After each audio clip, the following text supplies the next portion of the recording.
আমি হচ্ছে সাইদুল ভাইয়ের এখানে আগেও 3বার আসছি, এইবার আসলাম। আজকে তো হচ্ছে শুক্রবার, তো আজকে আসলাম। আমার মুখে অবাঞ্ছিত লম আছে, এটার জন্য আজকে আসছি। আমার আগে হচ্ছে 4বার করা হয়েছে, মানে হচ্ছে গিয়ে আজকে দিয়ে হচ্ছে 5বার হবে।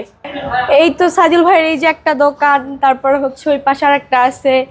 আমি আগে আগে পরে অন্য জায়গায় গেছি, আমার সার্ভিস ভালো হয় নাই, আমার টাকা পয়সা অনেক গেছে।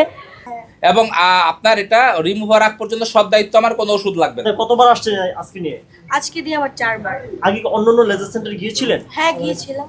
আচ্ছা, এখন কেমন? ওখানে আমার ভালো হয় নাই, টাকা গেছে। আমার হচ্ছে মুখের অবাঞ্ছিত লোম চলে যায় নাই, মানে আবার ব্যাক চলে আসছে। এর জন্য আমি চিন্তা করলাম দেখি সাইদুল ভাইয়ের ওখানে যাই। এখানে এবার দিয়ে 4বার হইলো আমার, এখন মোটামুটি অনেক কমে গেছে। 50% কমছে? হ্যাঁ, আজকে নিয়ে আমার হচ্ছে 5বার করা হলো আজকে দিয়ে। হ্যাঁ, তো হচ্ছে আমার মুখের অনেকটা লম কমে গেছে। দেখি নেক্সট আবার আসবে।